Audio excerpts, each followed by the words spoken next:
Welcome everyone to this session on water, peace, security and climate change adaptation in the context of the Climate Adaptation Summit held here in the Netherlands and of course online given the current circumstances in January 2021.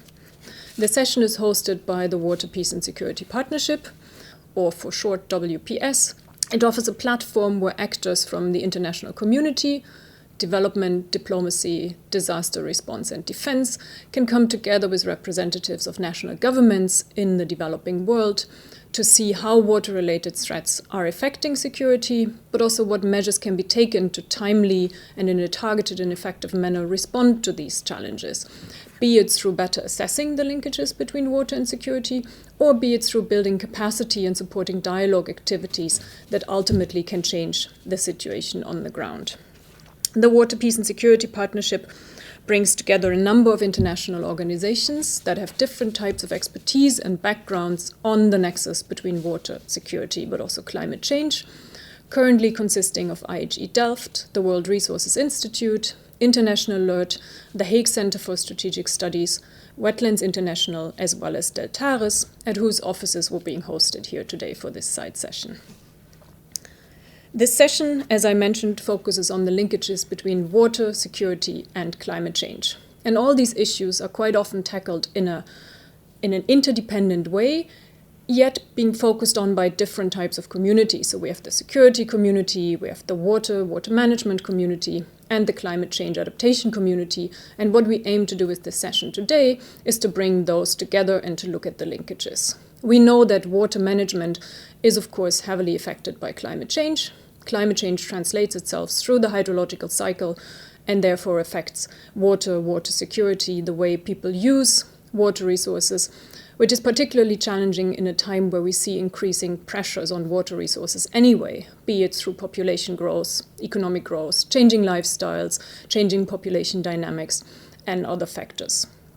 At the same time, we also know that water and the pressures that water resources are facing can affect security and stability. So actors that compete over water resources that are scarce or that are being perceived by these actors as scarce can engage in conflict, leading to water insecurity or full-blown instability. And that is another link that we have to look at if we look at the climate water security nexus. And last but not least, problematic security situations, instability, fragility in countries can also itself have negative repercussions on water management, making it difficult for governments to provide people with the water that they need for their living, and can also challenge climate change adaptation measures that these countries would like to implement. So what we're looking at here today is to disentangle these complex linkages and focus at how we can find solutions that support a climate-sensitive world, but also a climate-sensitive, sustainable and peaceful world. Before starting our panel discussion and before I'll introduce our panelists to you today, I'm excited that we can share with you today the global early warning tool that the Water, Peace and Security Partnership has developed, and specifically our next 12 months forecast. And I'd like to now hand over to our colleagues in Washington, D.C. from the World Resources Institute, Charles Iceland and Samantha Kuzma, who will take you quickly through the tool and its latest forecast. The Water, Peace and Security Partnership helps global leaders and national policymakers in a few different ways. We identify conflict hotspots before violence erupts. We explain the local context around those hotspots. We also help prioritize opportunities for water-related interventions, and we undertake capacity development and dialogue activities on the ground. Our global early warning tool predicts violent conflict in Africa, the Middle East, and much of Asia using a machine learning model that's powered by over 200 global indicators. These indicators include near real-time data sets obtained from Earth observation satellites, as well as historical data sets going back as long as 20 years. So far, the model is able to predict 86% of violent conflicts over the coming 12 months, successfully forecasting more than 9 in 10 ongoing conflicts and 6 in 10 emerging conflicts. We publish quarterly updates to accompany our updated model predictions. These updates flag hotspot areas and describe what journalists and other actors are seeing on the ground.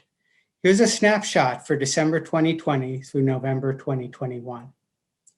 In Mozambique, below average rainfall conditions continue to persist in both northern and southern parts of the country. This has forced many subsistence farmers to migrate in search of alternative livelihoods. Rising food prices and continued violence in the northernmost province of Cabo Delgado is also contributing to migration pressures. In Chad, recent floods have impacted nearly 400,000 people through displacement, loss of food stocks, loss of housing, and loss of agricultural livelihoods. Our tool predicts emerging and ongoing conflict in places of heavy flooding, including the Lak province and Mayo Kebi East, among other areas. In Iraq, the government has been pressuring Turkey to negotiate agreements on adequate flows of water into Iraq via the Tigris and Euphrates rivers.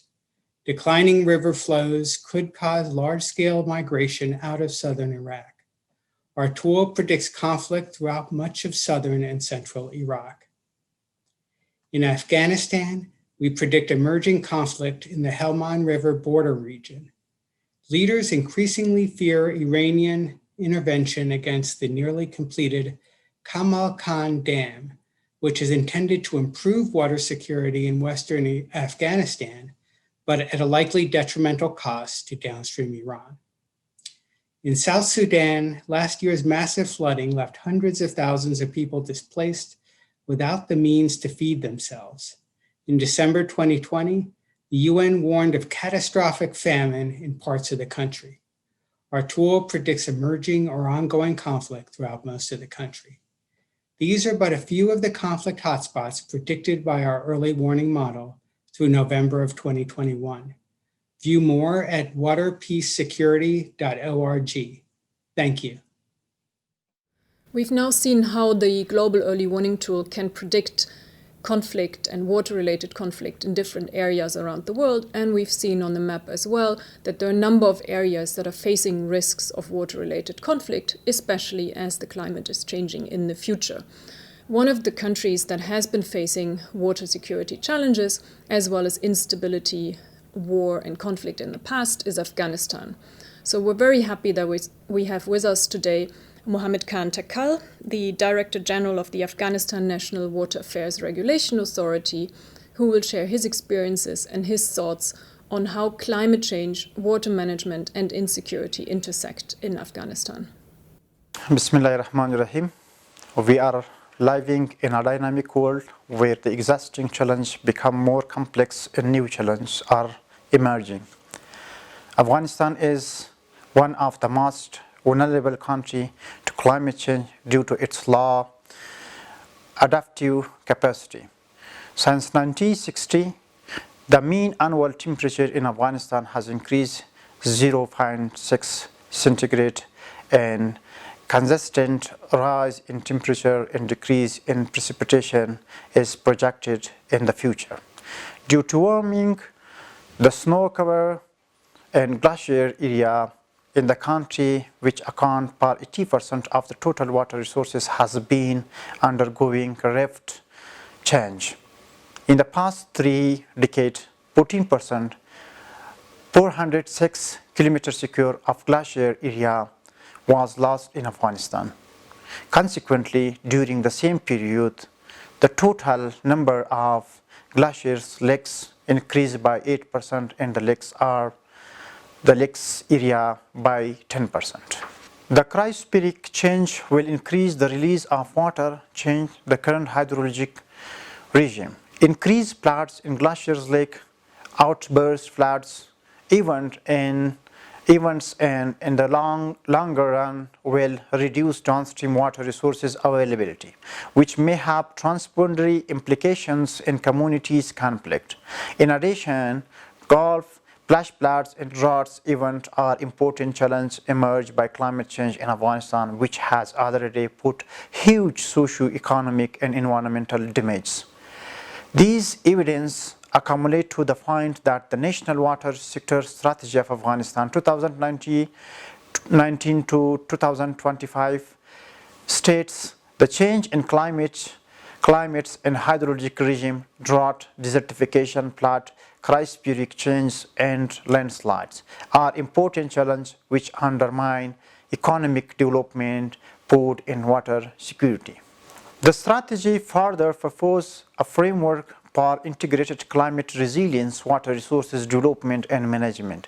We have, together with the international partners, to take giant steps toward global efforts to ensure improved quality of life, strengthening management of water resources, and augmenting mitigation and adaptation action to climate change. Dispute over land and water are already a major causes of local and national insecurity, and the situation is set to deteriorate. Since 1978, the arable area in Afghanistan has declined by about 60%, leaving only 12% of the land now suitable for farming. Unless action is taken to strengthen the resilience of community and reduce disaster risk, we will lose recent development gains and see more people push into poverty. Considering our key role in fighting climate change in Afghanistan, we are collecting accurate data to use for informed decision making to implement immediate and long-term solutions. We are trying to hold public awarenesses program in rural communities where the need for awarenesses of how to protect their environment and better access to sustainable livelihood is critical. Bearing in mind the significance of climate change and its effects on water and water resources and the urgent need for action, we have adopted a climate change adaptation strategy which follows a 4-step methodology. The first step in our climate change adaptation strategy is changing and reforming water governance. Under this pillar, the Islamic Republic of Afghanistan has made significant change in its national law, regulation, policies, and strategies. The second step under NAURA climate change adaptation strategy will collect and analyze the data required for identifying vulnerable area and population who will be negatively impacted by the climate change. The third step in our strategy is to deal and adapt with the climate change by improving access to water resources in a sustainable manner. The fourth and final step in this strategy is mainly focused on the water allocation. We believe that through integrated water resources management and water allocation, we can drive transboundary cooperation on climate resilience. Let's turn to our panelists today. I would like to introduce to you Henk Ovink, the Dutch water envoy, Dr. Haider Al-Assadi, the first secretary of the Embassy of Iraq here in The Hague in the Netherlands, as well as Annemieke Nijhoff, the managing director of Deltares. The focus of this session today is on the linkages between water, climate change, adaptation, and security. All of the three topics are very complex, and they're therefore often dealt with separately and not in an interlinked or in an integrated manner. But why, from your experience around the world, is it important to look at them in an integrated manner? It's critically important to look at our challenges as comprehensive as they occur. Water is linked to all aspects of life. The economy, our environment, and yes, security, peace, and climate. And if we take single-focused approaches, they will have negative impacts across society. Not for nothing, in the world drafted 17 Sustainable Development Goals. Each and every one of them addressing different challenges the world faces and different opportunities to work on. But only as a holistic agenda, as an agenda that is comprehensive, adding value across society, will we be able to overcome these. And in the context of security issues, making those linkages is of critical importance. And then looking at water, you see approaches forward that start to add value across. Investing in water has a trickle-down effect for true water security, more security for society, enabling communities, better health, a better environment, and indeed prosperity for the economy in these societies at risk. So looking at water comprehensively will help build more peace and security and adapt for a future, while also mitigate the risks of climate change. Haidar Al-Assadi from the Iraqi embassy here in the Netherlands. I'm very happy that you're with us here today at the Climate Adaptation Summit. I'd be curious to hear from you, what are specific experiences from Iraq when it comes to the challenges between water security, climate change, but also with regards to the overall security situation? Thank you, Suzanne, very much. Thank you so much for having me here at the Adaptation Summit. It is an honor to be here with you. Referring to your question, I would like to mention climate change, and especially water scarcity and temperature rising, deeply affected Iraq in many aspects: economy, health, social, security, and political stability. An example, in marshes in the southern Iraq have been diminished recently due to the reduce in water coming from Tigris and Euphrates, as well as increased evaporation due to the rising the temperature. Last year, 2020, in summer, the temperature recorded in Basra city 52 degrees for several weeks. Year after year, we are feeling the temperature coming up, and the consequences, many of the marshes community forces to displacement. Worth to mention, the marshes of Iraq inscribed on UNESCO World Heritage List in 2016. Another example, the limited water flowing from Tigris and Euphrates, then discharged in the Shatt al-Arab, is decreasing currently, which allows the salt intrusion coming from Arab Gulf to the river, which is leading to prevent Basra city from drinking water. Shatt al-Arab is one of the most important rivers in Iraq. Also very important to mention that the northern Iraq province that have been liberated from ISIS 2017, where the majority of community working in agriculture sector. They need water to plant their lands. And with the limited of water resources, there is potential of a tension with the downstream provinces over the water allocation.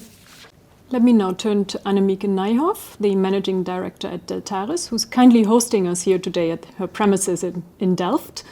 Annemieke, I'd be curious to hear, what do you think is the role of analytical tools and models in identifying the challenges related to the climate-water security nexus, but also to address it in an effective manner? Well, being managing director of an applied research institute, you of course can expect that we think that analytical tools and models are very useful to transform science and also the insights in the system working of the relationship between climate change, water management, integrated water resource management, and security to contribute to better understanding of the system. And not only to understand, but also to see how effective measures may be to deal with the stress that comes from this triangle. And we also heard from Henk that it is a very complex issue. It's not only about the physical system, but also, of course, about human behavior and the things that are determining the reactions of people towards the stress that occurs. So I think we're not only working with validated data, we're not only working with confirmed relationships between all these aspects, but we also think that it is of vital importance to use the local expertise on the ground, because these complex systems are very situational based into the areas that we are working. And having these tools and models, it also offers us the opportunity to translate scientific insights and applied science in a way that it is understandable for people who have not the same background or basic knowledge. So the visualization of the system and the relationships contributes to a better dialogue. And we think that it's vital that science and applied expertise is translated in a way that it is accessible for the people that we are need to involve to discuss and discover opportunities to deal with water, climate change, and security in the best possible way. I'd be curious to now hear a little bit more about what Iraq has been doing and plans to do when it comes to looking at climate change, water management, and security in an integrated manner. This is a difficult question. As everyone knows, as a result of the war and conflict, the last of which with the ISIS, Daesh, Iraq has been dealing with the difficult circumstances for 4 decades. Thus have defined the country one of the most vulnerable to the climate change. On 12th of December 2020, His Excellency President Barham Saleh announced that Iraq Parliament voted to accede to the Paris Climate Agreement that put the government in facing with the new challenges, shift toward economic diversity, supports renewable energy, as well as mobilizing for more pro-environmental action.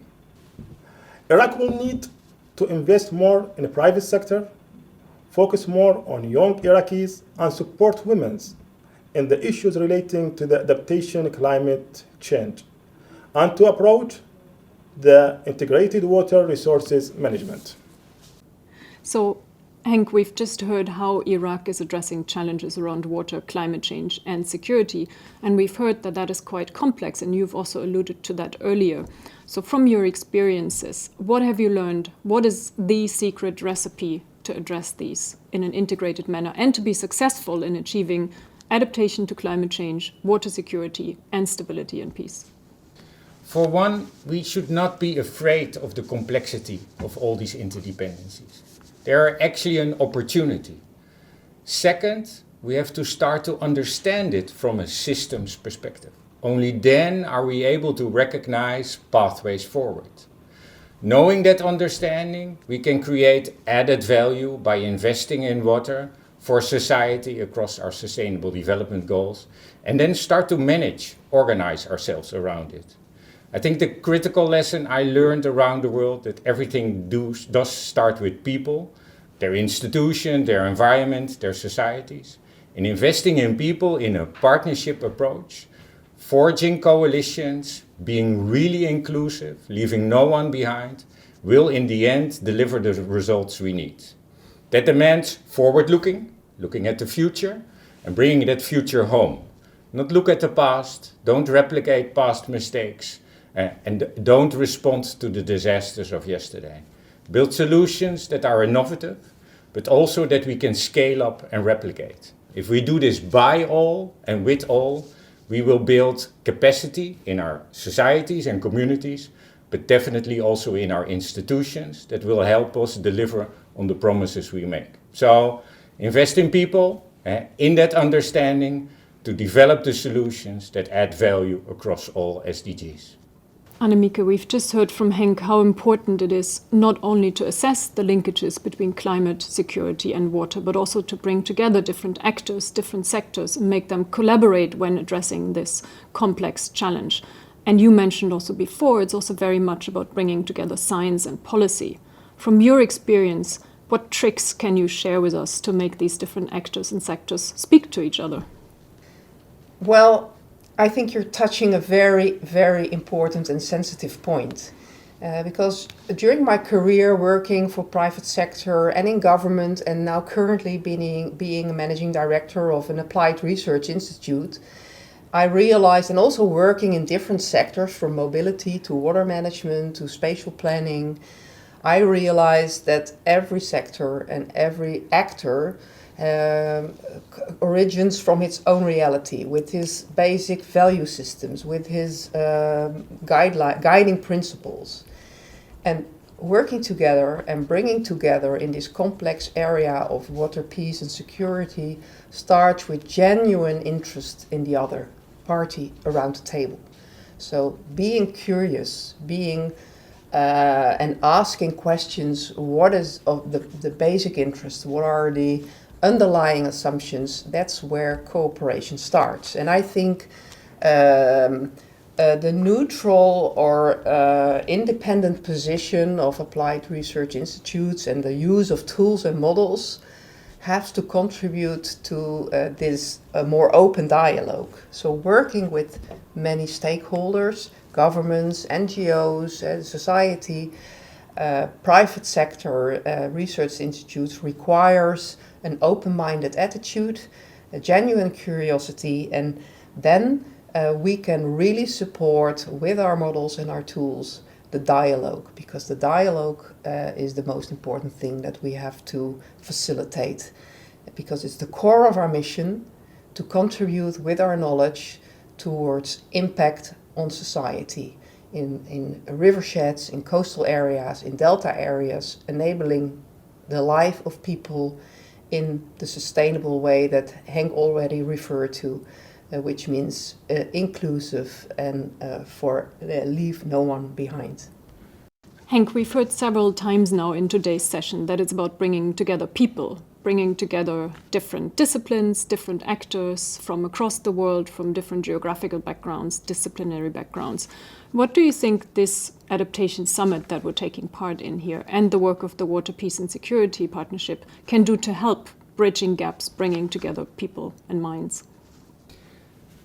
The Water, Peace and Security Initiative and Partnership in itself is already focused at bringing us together, around the table, with the data, the knowledge, the science, so we can understand better what our challenges are, how these interdependencies work, but also what opportunities are. The Climate Adaptation Summit is actually a collection of those examples. Examples to inspire the world of governments, businesses, NGOs, communities, individuals, but definitely also investors. Out of this summit and out of the Water, Peace and Security Partnership, we have to invest in these opportunities that are often novel and innovative, and then rapidly start to scale them up and replicate them across the world. Because we need that scale in the context of the investments we now see. Post this pandemic, this COVID-19 pandemic, we see massive opportunities for investments around the world. We have to find the opportunity to spend those dollars, euros and yens in the best opportunities and bring them to scale. So we can really change course by investing in water, peace and security and climate adaptation action. Thanks for sharing with us these insights on what Iraq has been doing and plans to do. I can imagine that's quite challenging given the situation your country is in. Can you share briefly with us what the main challenges are that you're facing in your effort to look at water, security and climate change in an integrated manner? Iraq is downstream riparian of Euphrates and Tigris. In the absence of strong institutional framework for cooperation to tackle with the transboundary water cooperation, Iraq finds itself facing the huge security challenges. We are in Iraq looking to international community to support us in building and developing national capabilities and experience in the field of water and rebuilding water infrastructure that is destroyed through the war. Also, Iraq institution needs support to increase knowledge in the field collection and tackling with the data. That is fundamental to understanding where is the risk, what is driving the risk, and how to mitigate resolving the potential conflict. We are looking forward to make kind of institutional partnership like Iraqi Dutch Council for Water to develop the strategy of land and water resources and face national and regional water challenges. I would like to make this opportunity to express our thanks for all international partners, in particular the Dutch Water Institution for supporting the development of national capabilities in water security.